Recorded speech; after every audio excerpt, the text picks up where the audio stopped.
18. novembrī Latvijas valstī 107 gadi. 107 izcils Latvijas personības, 107 izcili cilvēki. Mums atbild uz jautājumu, kas tev ir Latvija? Kas tev ir Latvija kā zeme, valsts un tauta? Un šodien saruna biedrs, kurš atbildēs uz šo jautājumu. Alus ražotāja labietis, līdziepašnieks un radītājs Reinis Pļaviņš. Kas tev ir Latvija? Un kāda Latvijai ir tieši saistība ar ražošanu? Nu, varbūt uzreiz to politisko daļu nostīsim uzreiz, lai pēc tam ir miers. Latvija ir 19. gadsimtā bija Krievijas impērijas sastāvā tā kā milzīgs gan ražošanas, gan alus ražošanas centrs. Un tā pirmā brīvvalsts savā ziņā uz tiem vecajiem lauriem vēl tur pasēdēja, un tad mēs to kaut kā visu šito tā esam nedaudz tā savā ziņā pazaudējuši. Bet, manuprāt, tas ir tikai tāds pārējais posms, jo tā nākotne manā skatījumā ir diezgan spoža. Es biju gatavojies, protams, par tādām skaistām lietām runāt, kas man ir Latvija. Jo man, kad es redzu sliktas lietas Latvijā, to es ātri izdzēšu no atmiņas un mēģinu atcerēties tās lietas, kas ir labās. Un tādi trīs lielie bloki, manuprāt, ir, pirmā vietā ir Latvijas daba. Zini, ir pār Gaujai tilts, tur augšgalā, kur Pleskavas šose iet pāri, vai viens no tiem, kas tur ir tajā galā. Un tur zem tilta, kad tu brauc apakšā ar laivu, tur ir rakstīts, Dievs bija iemīlējies, kad viņš pasaulē laida Gauju. Man liekas, tas Dievs bija iemīlējies, kad pasaulē laida Latviju, tas tā kā atbilst patiesībai. Latvijā ir viena no, ja ne pati skaistākā daba pasaulē. Tur ir sākot ar jūras piekrasti, tur tie tukšie liedagi, kāpas, tās kāpu pļavas, kur ir it kā ļoti maz dzīvības, bet tāpat laikā viss ir tur perfektā balansā. Tad ir meži, upes, laivošana, viss tas, tā kā manā sirdī Latvijas daba īstenībā ieņem, es domāju, ka vissvarīgāko tādu, kā es izjūtu to būšanu Latvijā un to, ka es esmu latvietis, es visciešāk to izjūtu kā saikni ar to Latvijas dabu. Un tāpēc man viņa, protams, arī varbūt rūp vairāk nekā tādam vidusmēra tautietim. Un savā ziņā mēs arī caur tiem saviem aliem to dabu tulkojam dzērienos. Tas ir savā ziņā saistīts ar to, ko es daru. Tā kā es to mēģinu to vietu pārvērst, kā visā pasaulē vīndari mēģina uzsvērt to savu teroā, ka viņam tur no pareizās puses saule spīd pareizajā sezonā.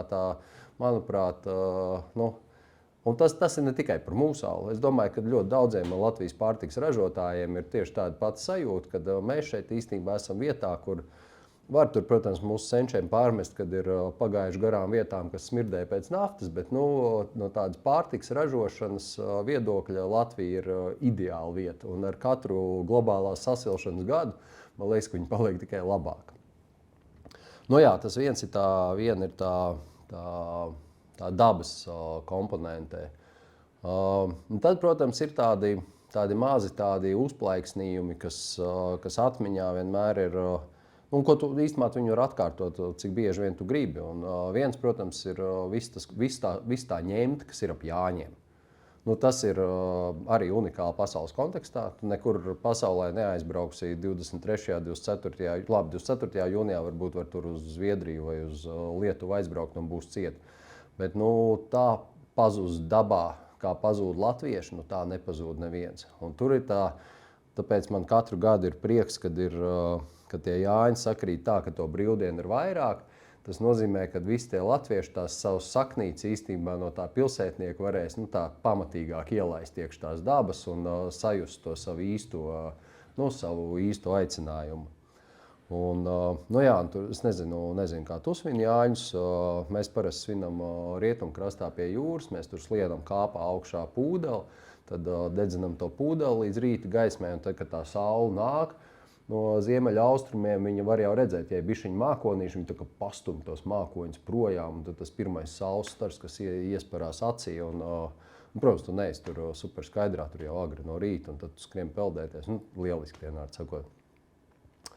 Kas vēl? Nu jā, vēl viena liela lieta, kas man asociējās tā kā ar Latviju un ar mājām, un ar tādu, nu, kur es jūtu, kad es esmu pie vietas, ir pirts. Pirts ir, un galvenais, ka katram latvietim ir sava ideja par to, kā pareizi iet pirtī. Tas ir baigi forši. Un tas, manuprāt, ir arī ļoti svarīgi tam, ka mēs varam saukt to pirts kultūru par dzīvu. Nu, kad viņa ir daudz viedokļu, viņi viens otram nepiekrīt, tur kaut kur saskan, kaut kur nesaskan.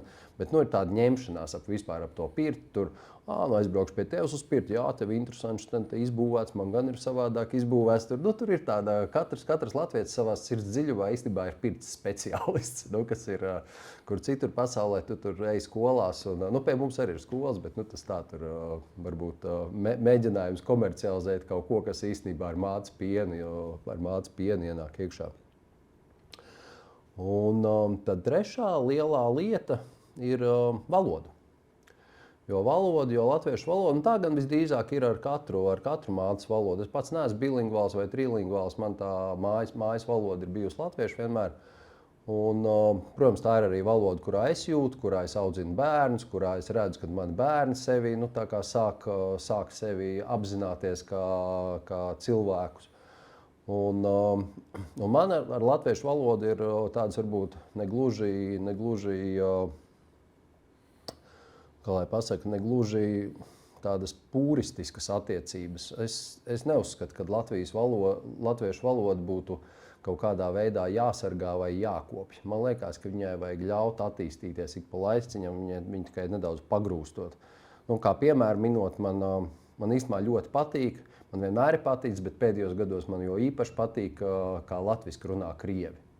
Viņi runā nepareizi, bet tās teikuma konstrukcijas un tie vārdi, ko viņi reizēm izvēlās, viņi ir tādi, mājīgi, patīkami, kad tas ir mēģinājums tādu, saprotams, ka viņš domā tur, pat ne tikai krievi, arī jebkurā citā valodā runājoši, viņi katrs domā to tajā savā valodā un tad mēģina tulkot, un tad tas sanāk tā nedaudz neveikli. Bet piekrīt, ir ļoti daudz latviešu kino, ir īpaši tur ap 92. pusi un 2000. sākums, kur tā latviešu valoda skan nedaudz neveikli un tā teatrāli. Tas tāds ir vienlaicīgi, tu bišķiņ sarksti, protams, par to, bet no otras puses tāds liekas mīļi un tuvi. Un, tāpēc nonākam pie tās nosacīt ceturtās, kas saistīta ar to valodu, ir Rīga. Rīga ir kā, es esmu piedzimis Rīgā, visu dzīvi nodzīvojis Rīgā, un tu man no vienas puses, no tēva puses rīdzinieks, esmu tur 7. augumā. Pie kā vēl visu dzīvi centrā nodzīvojis, ne vienu gadu ārpus Rīgas savas dzīves, kad studēju Somijā. Kas man patīk Rīgā, ir tā, ka Rīga nekad nav bijusi latviska. Un Rīga ir tā vieta, kur tu vari paskatīties gan kā izskatās tā īstā pasaule ārpus mūsu tā idiliskās jūrmalas, mežiem, pļavām un pirts un jāģiem. Ja? Un tanīpat laikā tu vari paskatīties, kā citi latvieši reaģē uz šo starptautisko vidi. Jo Rīga nekad īsti latviski nav bijusi. Labi, tur īsts posms Ulmaņa laikos, kad Hitlers pasauc vāciešus atpakaļ, tad tur tas līdz 65% uzkāpa latviešu īpatsvars Rīgā, bet arī tagad, man liekas, tur ir knapi pāri pusē. Un viduslaikos, tur Krievijas impērijas laikā, tur knapi 15%. Īsumā Rīga nekad nav bijusi baigi latviskā pilsēta. Un tāda Rīgas tādas sadzīves, man liekas, augstākā manifestācija ir novērojama centrāltirgū, Rīgas centrāltirgū.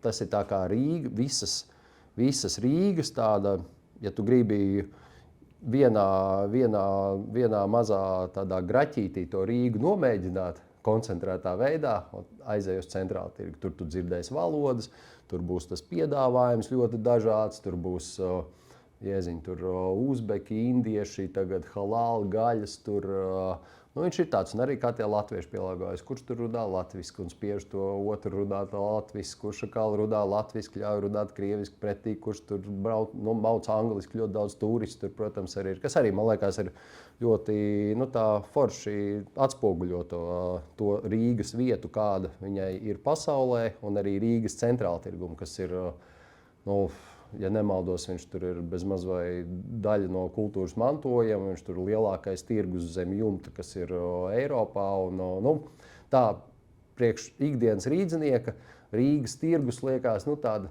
netīra vieta, kur spirta vodka cigareti, bet īstenībā tādā pasaules mērogā, es nezinu, vai tu esi, noteikti esi pabraukājis pa tirgiem pasaulē, tu katru reizi atbrauc uz centrālu tirgu un saproti, jā, mūsu tirgus tā ir lieta.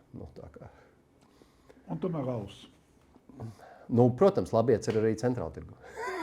Tomēr Labiets vispār kā alus. Mazu reklāmas rullīti vēl par to. Un viss tas, ko es tikko nobēru, tas viss kaut kā iet caur to iesaltām, tiem garšaugiem, tām ogām, to raugu, medu. Tas viss rūkst un tā Latvija garšo. Tas ir īstenībā tas mūsu pamatmērķis no paša sākuma bija īpaši tai mūsu zāļa, ārstniecisko augu un mežonīgo raugu un ogu sērijām ir tāpat kā taisa, kad Vīnderi taisa, kad rekur šis ir šādi garšo tur kaut kāds kalna kreisā puse Burgundijā.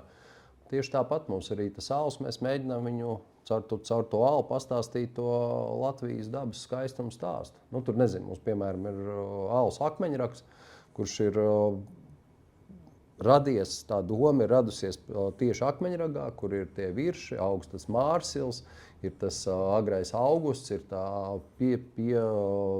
piedzīts smagnējies tas dabas gaiss, kas ir augustā, kad viss ir tādā ziedu un lēnītēm iet uz to pūšanas pusi, tā kā pirms negaisa. Un to visu tā kā nofiksēt un dabūt iekšā tajā alu. Un tad, lai tu vari Rīgā sēžot un skatoties caur savu 9-stāveni uz blakus 9-stāvedi, lai var to Latvijas dabu no leduskapja paņemt jebkurā gada laikā.